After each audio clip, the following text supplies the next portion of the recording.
Welcome back, everybody. It's another episode of The Pursuit of Profit. I'm Chris Angel, your co-host, here with the nation's profit coach and financial planner, Leanne Ozaine-Smith. Leanne. Hi, hello, Chris. lady. How are you? Hello. Good. Couldn't be better.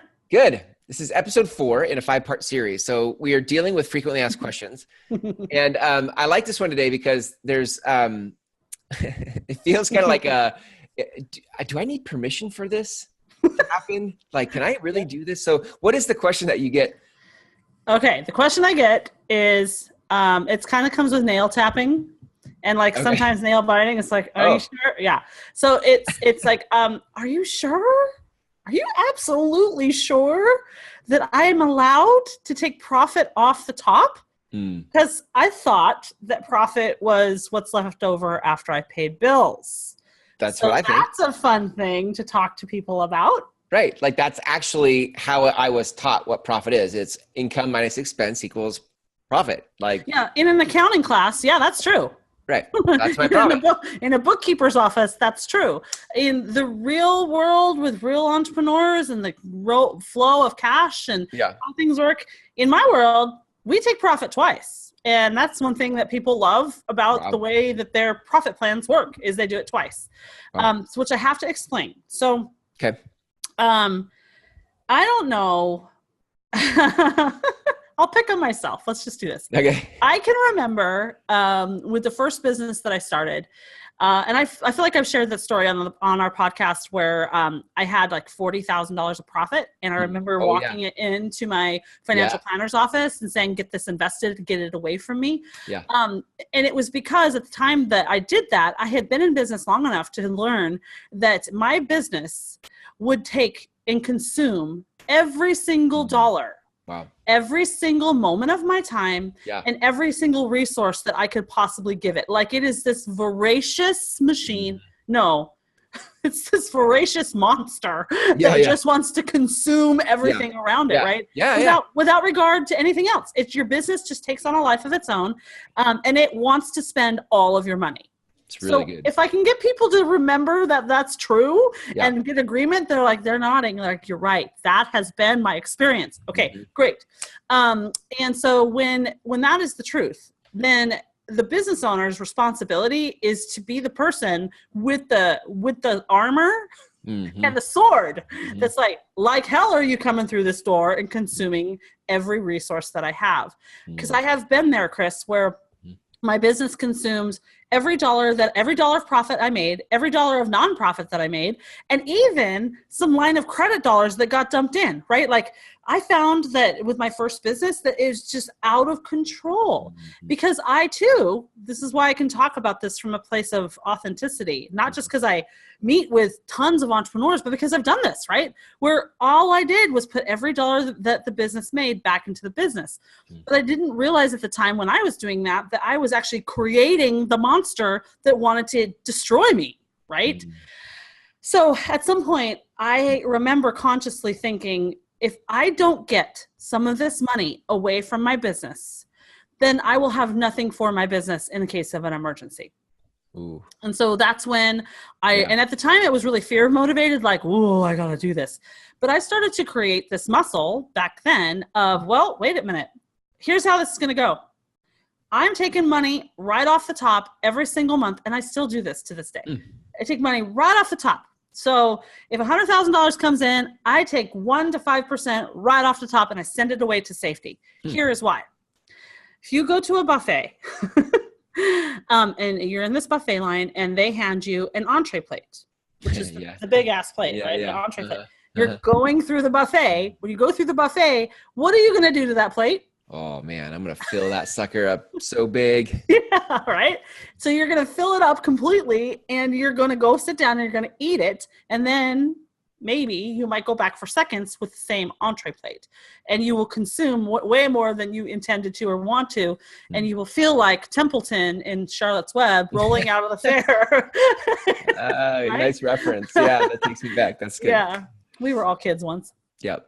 And now we're parents reading that book to kids, or at least I am. So you have an entree plate and you are going to fill it up. But what if instead of an entree plate, I give you a salad plate? Like, a small salad plate. You're going to go through the line and you're going to fill up the salad plate, but you're not going to put as much on there. Probably be pickier too about what I put on there. Absolutely. Because it's like, well, this is what I have to work with. And even though you mentally know you can go back through the line, there is a selection process that happens when you don't have the big plate, you have the small plate. Yep. Maybe this is the worst analogy I can come up with, but I'm it's liking what I can think of, right? I'm kind of hungry too, so it's working for me right now. Me too. So when I'm starting to coach with people, I tell them my job is to help you use a salad plate.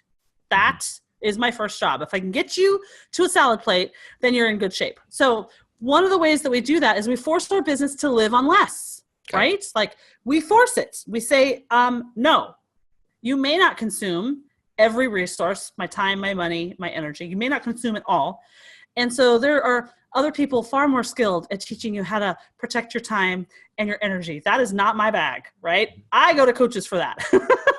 But protecting your money and protecting your profit, that's my bag. That's what we do in my practice. So that's the backstory about the why. Why do I make, in air quotes, people take profit off the top? That's because we want their business to live on less. Got it. So by taking profit off the top, I'm basically saying to my business, you get the salad plate, not the buffet plate, right? Like if I don't take profit off the top, then I'm basically saying to my business, like, hey, here's the big ass plate, like go help yourself to whatever you want to have. And my business says, thank you very much. And they just load it up because they have all the resources. But if I take resources off the table, it makes the plate smaller that the business has to operate from. Yeah. That's what you're saying, right? That is what I'm saying. And I would also like, maybe the addendum to that is, when businesses go through the process, let's just pick on the guys who like go on Shark Tank or the guys that, go down to Silicon Valley and do the VC, like raise capital, or even the guys that go to the local bank and get a business loan. My observation has been with those businesses that I've, where I'm privy to their numbers is like, wait a minute, guys, before you had this infusion of $1 million from an outside source, you bootstrapped this thing. You made it happen, right? Like you made it, you gave yourself like a tea plate. It wasn't even a salad plate. Like you bootstrapped it. And then as soon as that infusion of capital comes in, or that big contract is won, or we get the business loan, and all of a sudden the scale to spend just goes boom. And I can tell you, I've watched businesses fail because of just that, right? So this concept of the more we earn, the more we spend is true. But it's also true that the more we have, the more we spend, right? So if that, like in the case of venture capital money, we didn't earn it, or bank loan, we didn't earn it, but we have it. And so and business owners with their money have this really interesting, I have this problem too.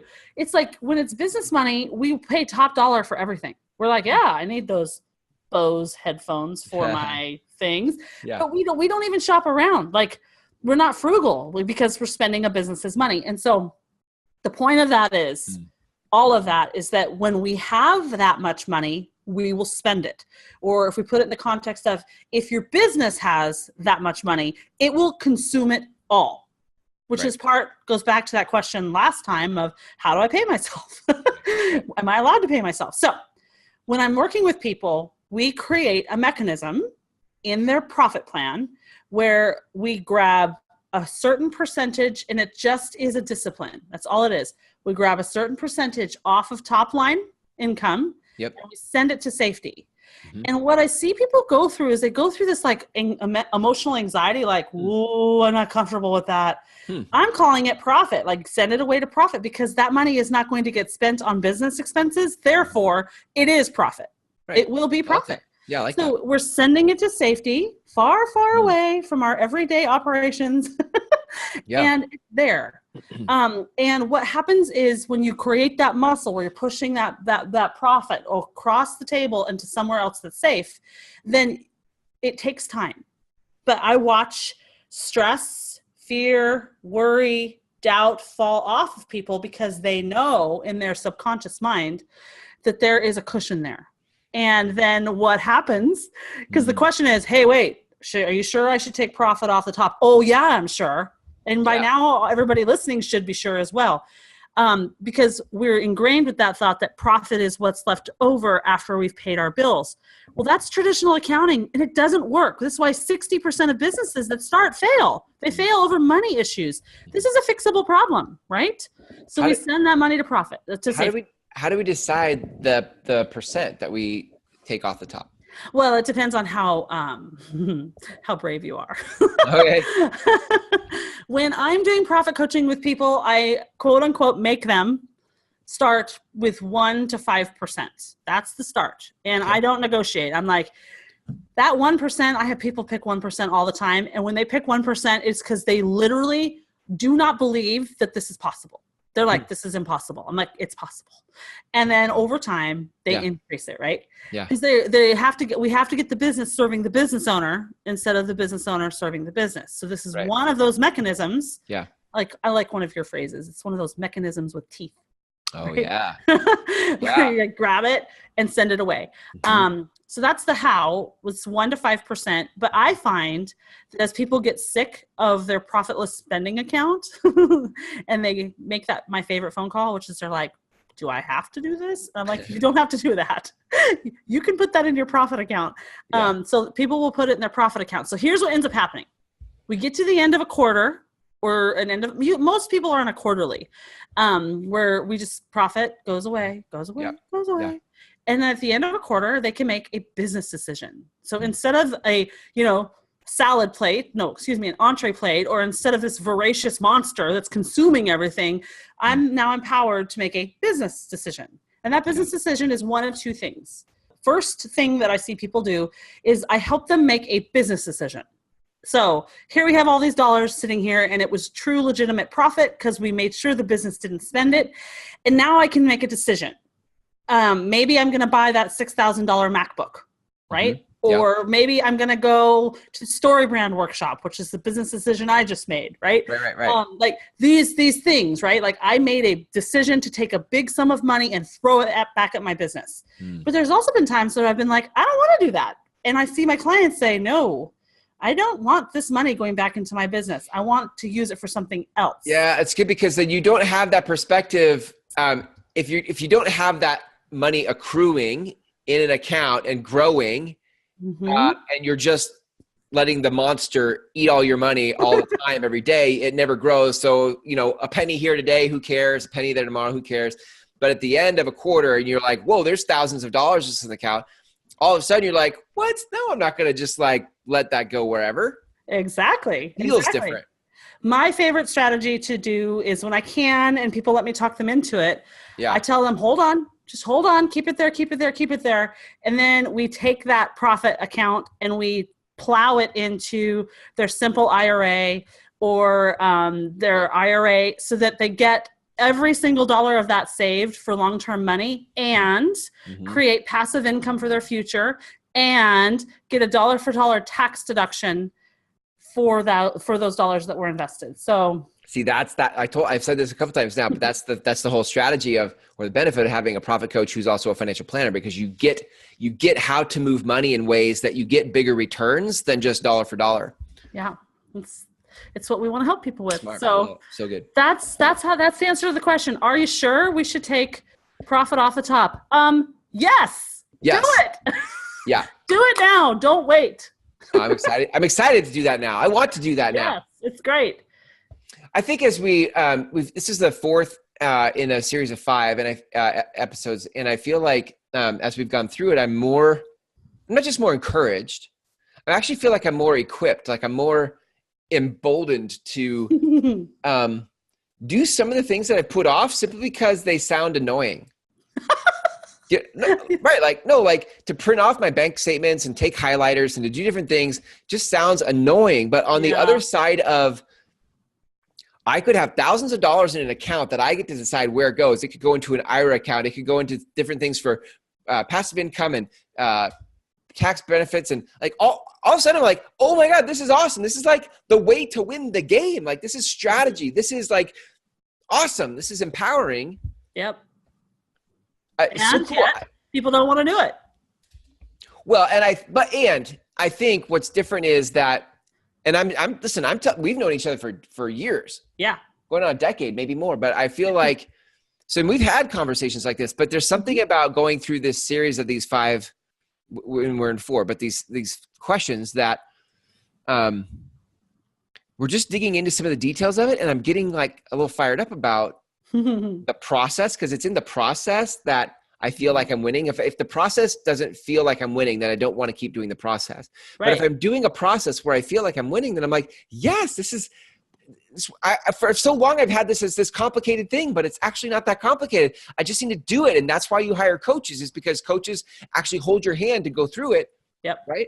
Yep. And help you start doing it. Yep. So. I'm always, I like, my favorite thing is that moment where the entrepreneur, it usually takes 3 or 4 sessions.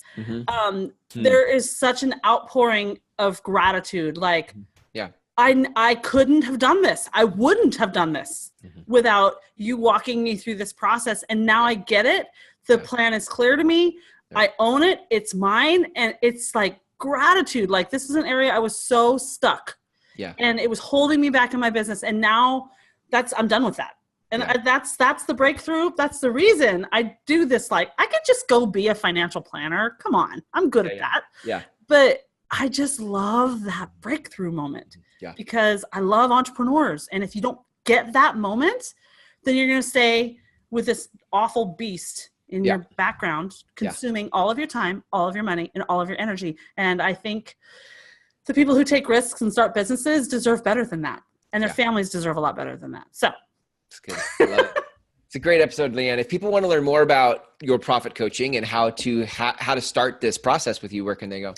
To start the process, we need to do a profit discovery call, which is where you talk to me about your business for 40 minutes. I'll ask you some questions and we'll see if there's anything I can do to help you. So that's that. You go to profitdiscoverycall.com. Nice. And if you want to read my ebook, book in air quotes, because it's 3 pages, just go to pursuit-of-profit.com and hit ebook. And that book is 5 money mistakes that you are making and how to fix them tomorrow. I love it. So good, Leanne. Thanks for a great episode. We're going to wrap this up in the next episode with the 5th question that you get asked. So I look forward to seeing you then. Okay, bye.